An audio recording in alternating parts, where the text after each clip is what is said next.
Vamos ahora a presentar cuál es la estructura del legajo permanente. Primero, para presentar este trabajo tenemos que hacer la formalidad de hacer una carátula general poniendo el logo institucional, el nombre de la empresa y la mención que nos lleva a requerir esta presentación, que es el legajo permanente.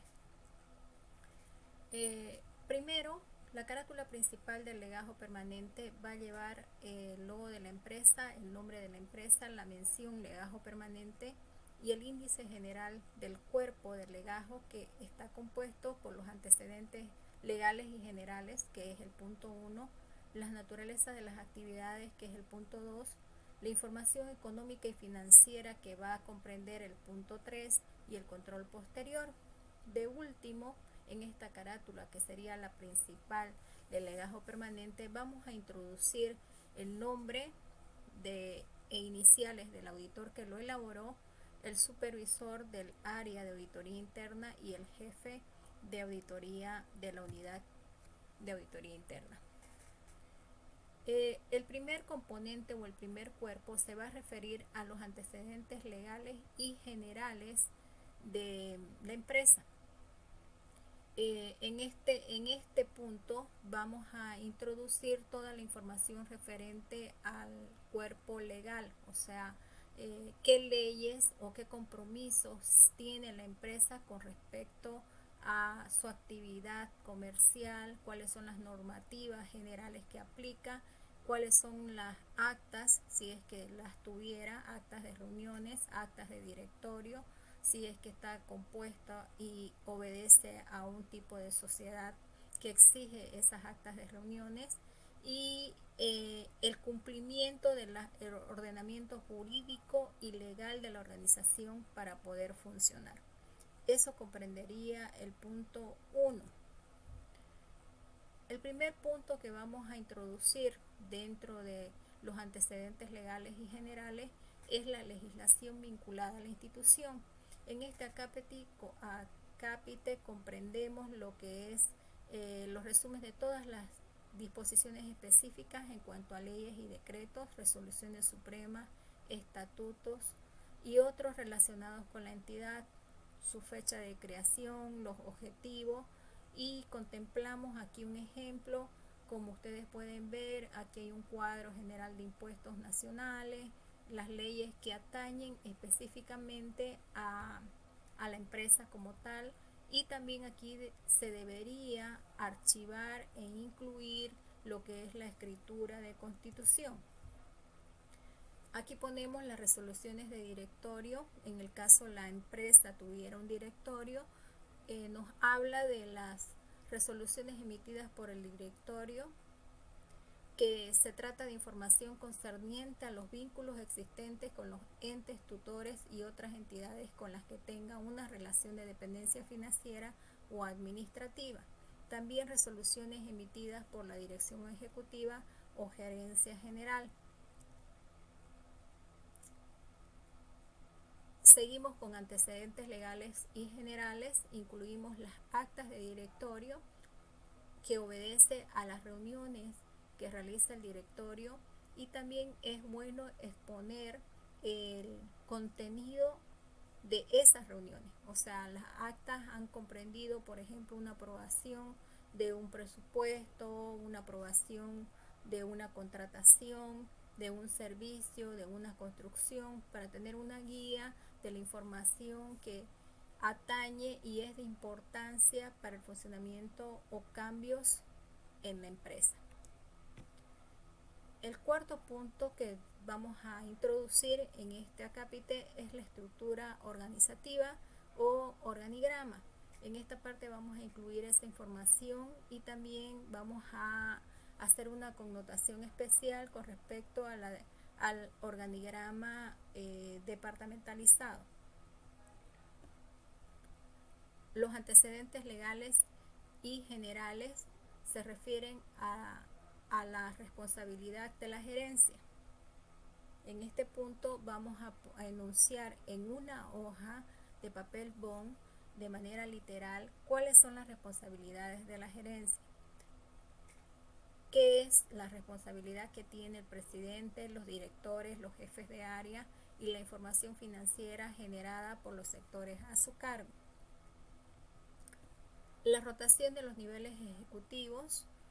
En este cuadro vamos a poner cómo ha rotado el personal en la empresa desde que empezó a funcionar, de acuerdo a cada nivel jerárquico que se presenta. Aquí tenemos un diseño de un modelo, el cargo es gerente general, y aquí hacemos una secuencia del flujo de las personas que han ocupado en esa carga, incluyendo la fecha de ingreso y la fecha de salida, ¿no? En este cargo entonces tenemos la información desde 2011 hasta la fecha y sabemos qué personas estuvieron ejerciendo ese cargo durante ese tiempo. Número de empleados a nivel general y por área. Esta información cuantitativa y cualitativa nos las va a entregar el recursos humanos. Necesitamos saber cuánta gente trabaja en cada área de la empresa. Los antecedentes siguen y continuando vamos a mencionar los reglamentos, las normas y manuales. En este punto puede ser que necesitemos hacer una escala de indicadores o referencias con tal de ordenar la información. Por ejemplo, seguir una secuencia para los reglamentos, otra para normas y otros para manuales. El plan operativo anual se refiere al formato o elaboración del POA anualizado y el orden y archivo que tengo de cada uno de ellos para llevar una secuencia de la información que se tiene y el archivo respectivo.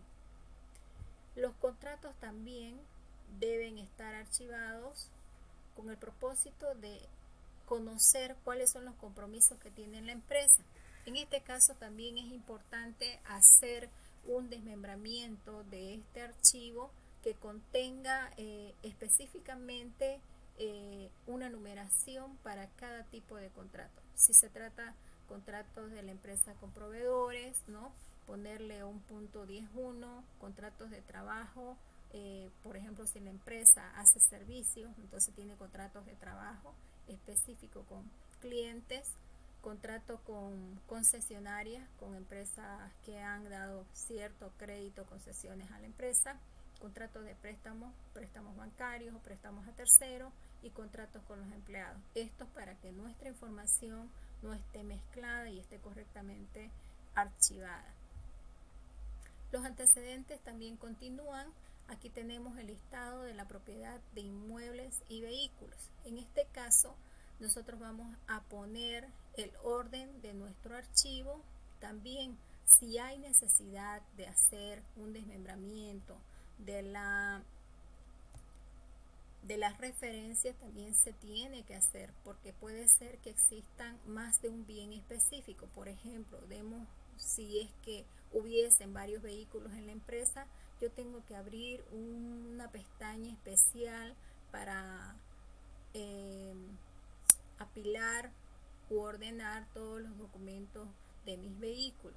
En este punto tenemos que incluir los documentos de propiedad, o sea, este archivo va a comprender los documentos de propiedad, o sea, los papeles legales que aseguran que estos bienes pertenecen a la empresa.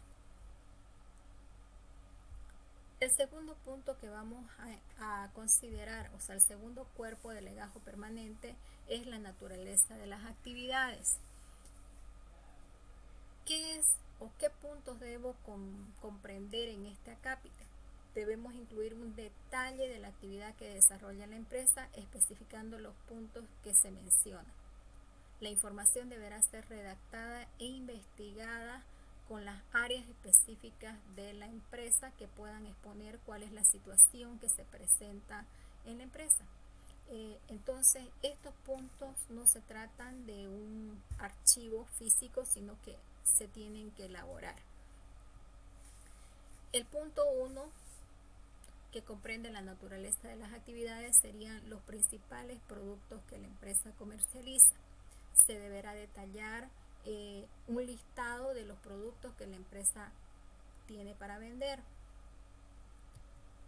Las principales áreas geográficas de atención, donde es que geográficamente tiene vínculos comerciales la empresa. Puede ser que también tengamos la necesidad, si se trata de actividades a nivel nacional, de especificar por cada departamento dónde es que ejerce esas actividades, en qué centros comerciales tiene presencia comercial la empresa en la que nosotros estamos realizando nuestro trabajo. También tenemos que considerar los principales clientes y proveedores, y aquí menciona un ejemplo de hacer una referencia específica para mencionar cuáles son nuestros clientes principales y cuáles son nuestros proveedores. El tercer punto nos habla de la información económica y financiera. Aquí vamos a comprender toda la información acerca de las principales actividades que generan recursos en la entidad. Por ejemplo, ventas de productos, qué tipos de ventas realiza, ¿no? Si son ventas al crédito, ventas al contado, qué tipo de financiamiento ofrece, ¿no? Porque al momento de que las empresas, dependiendo de su actividad comercial, contemplen otorgar un tipo de financiamiento, también genera ingresos a la empresa. Aquí tenemos un detalle de qué serían los aspectos que comprendería esta información económica y financiera: venta de productos, venta de servicios, alquileres de áreas específicas o dependiendo de la actividad que ejerza la empresa, especificando y aclarando y extendiendo la información sobre cada punto. El último y cuarto punto nos habla acerca del control posterior. Este rubro nos compromete directamente a la auditoría. Nos está hablando de la información que nosotros contenemos, que nosotros emitimos. Aquí tenemos el cuerpo y lo que comprende, el punto 4 de control posterior. Tenemos los trabajos e informes de auditoría, que se refieren a todos los informes que no son provenientes de auditorías realizadas, sino de informes que realiza la unidad de auditoría interna como tal, que pueden ir desde informes de viaje, desde relevamiento de información, de informes de actividades, hasta relevamientos de inventario, informes de relevamiento de inventario u otros que no procedan o provengan de auditorías elaboradas. El segundo punto nos habla de los informes de la jefatura de auditoría interna. En este caso sí vamos a hacer la inclusión de todos los informes de auditoría realizados de acuerdo a los trabajos propiamente realizados de los ejercicios o análisis que se hayan realizado. Es conveniente en este punto hacer un desglose de las auditorías para no mezclar los tipos de auditorías. Si se trata de auditoría financiera, si se trata de auditorías operativas o auditorías especiales, llevar un control independiente numeral de cada una de ellas. Informes a entidades de tuición en el caso de que la empresa esté en calidad de sucursal o que tenga que rendir cuentas a una empresa ya sea transnacional, ¿no? Y tenga que presentar un informe a esas entidades. En este caso utilizamos esta pestaña, de no ser necesario, la sacamos del legajo. Los estados financieros también tienen que presentarse de manera secuencial, considerándose los años y en orden. En este punto de los activos fijos tenemos que considerar la parte del cuadro de depreciación de activos fijos, que lo pedimos mensual a la persona que corresponde con tal de tener una información actualizada.